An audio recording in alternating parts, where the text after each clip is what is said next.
Welcome. After introduction part of Rich Dad Poor Dad, now we are going to read 6 guideposts that will assist you and your children to grow wealthier no matter what happens in a world of increasing change and uncertainty. So without any delay, let's start. Chapter 1. Rich Dad, Poor Dad is narrated by Robert Kiyosaki. I had 2 fathers, a rich one and a poor one. One was highly educated and intelligent. He had a PhD and completed 4 years of undergraduate work in less than 2 years. He then went on to Stanford University, the University of Chicago, and Northwestern University to do his advanced studies, all on full financial scholarships. The other father never finished the 8th grade. Both men were successful in their careers, working hard all their lives. Both earned substantial incomes. Yet one struggled financially all his life. The other would become one of the richest men in Hawaii.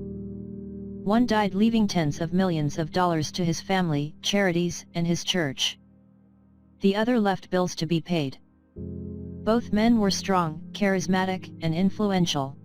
Both men offered me advice, but they did not advise the same things. Both men believed strongly in education but did not recommend the same course of study.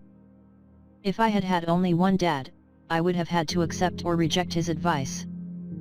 Having 2 dads advising me offered me the choice of contrasting points of view, one of a rich man and one of a poor man. Instead of simply accepting or rejecting one or the other, I found myself thinking more, comparing and then choosing for myself.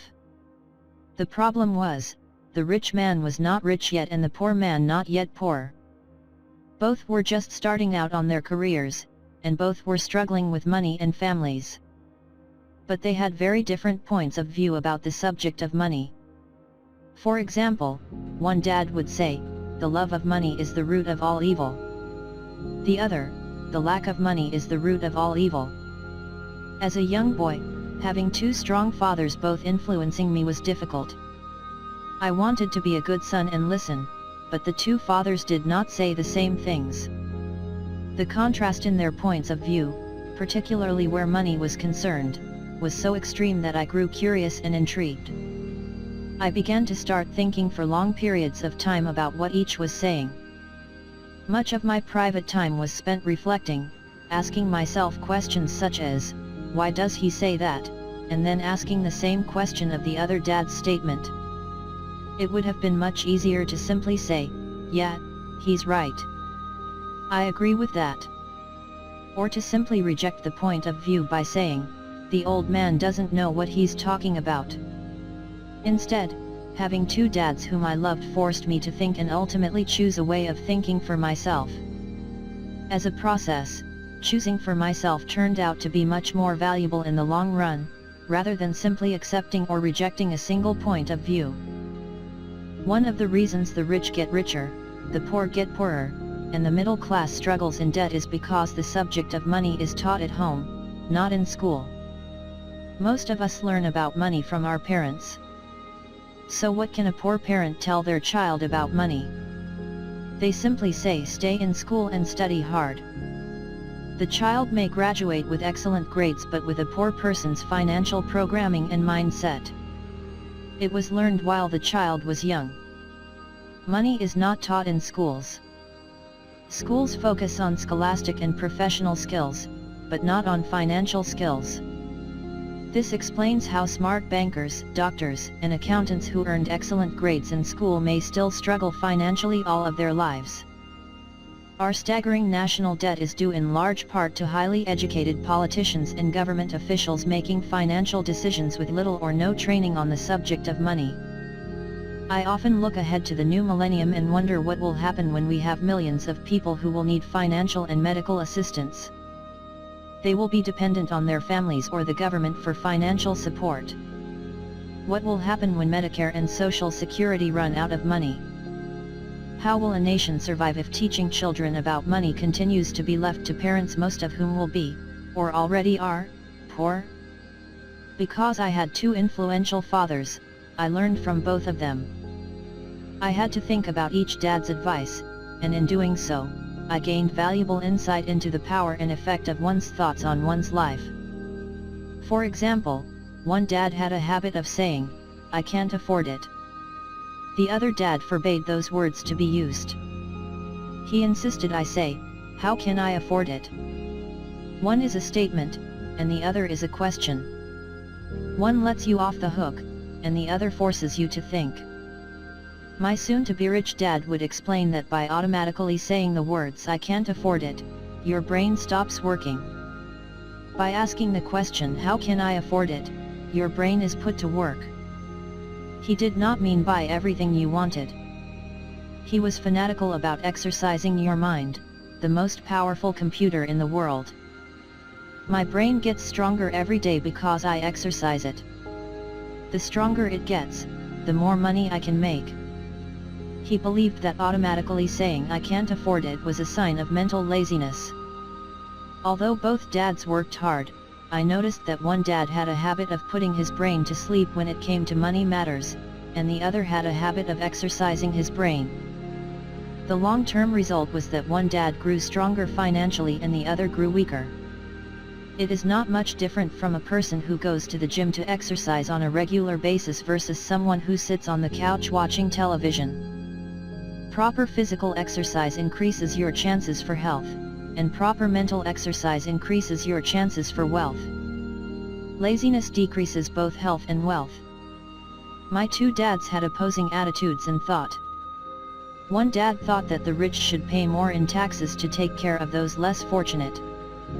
The other said, taxes punish those who produce and reward those who don't produce.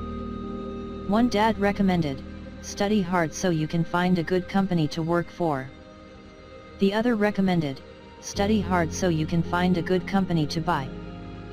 One dad said, the reason I'm not rich is because I have you kids.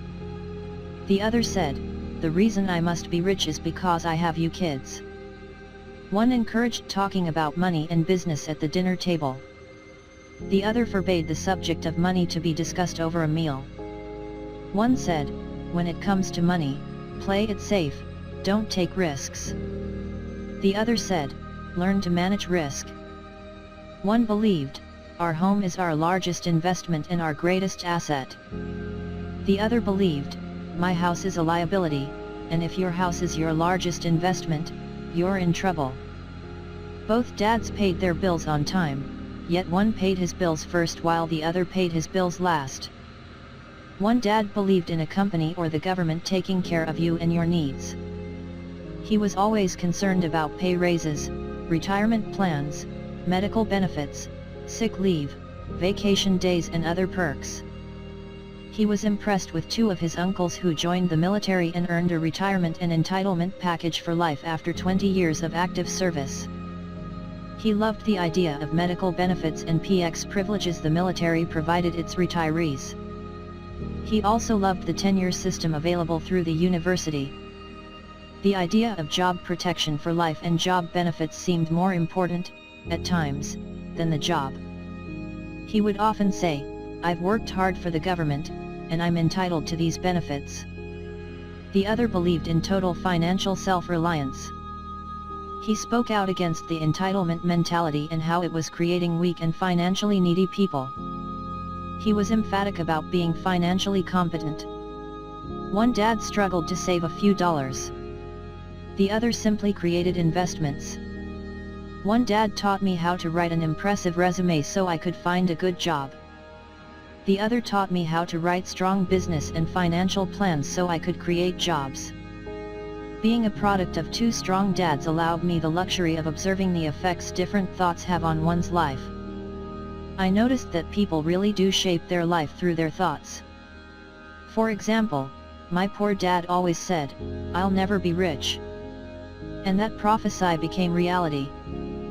My rich dad, on the other hand, always referred to himself as rich. He would say things like, I'm a rich man, and rich people don't do this. Even when he was flat broke after a major financial setback, he continued to refer to himself as a rich man. He would cover himself by saying, there is a difference between being poor and being broke. Broke is temporary, and poor is eternal. My poor dad would also say, I'm not interested in money, or money doesn't matter. My rich dad always said, money is power.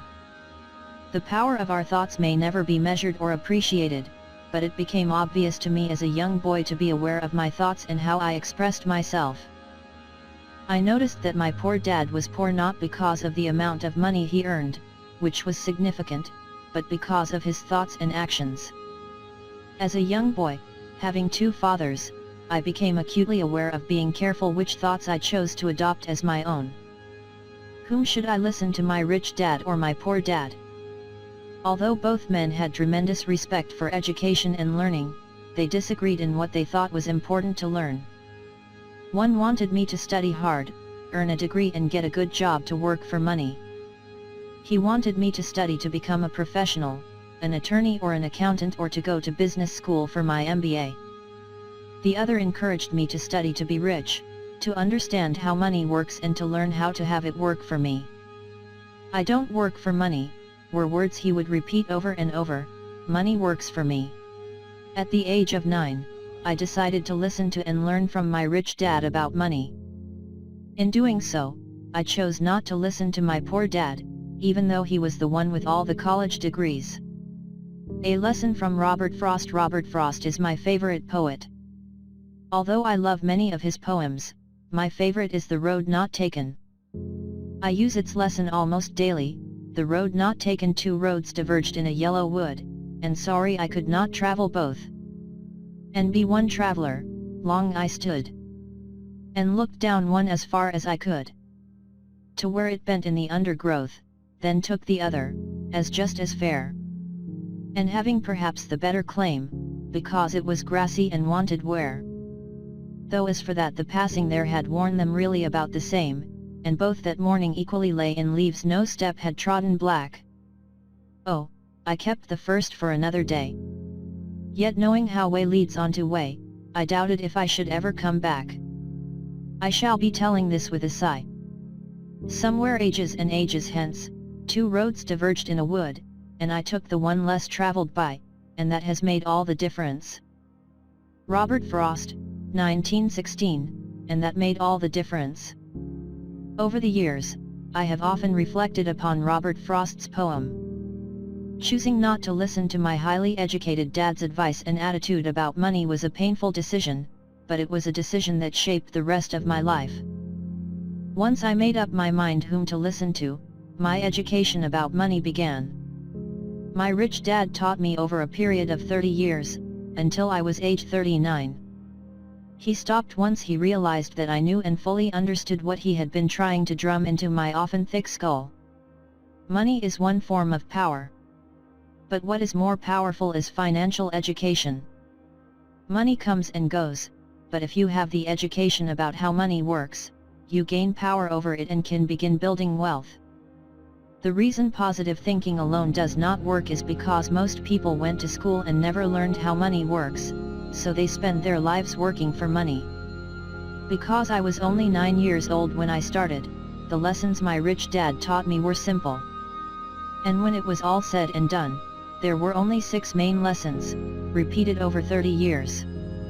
This book is about those 6 lessons, put as simply as possible as my rich dad put forth those lessons to me.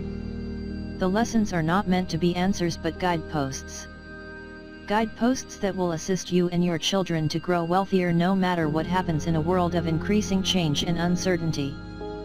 Lesson number 1: The rich don't work for money. Lesson number 2: Why teach financial literacy?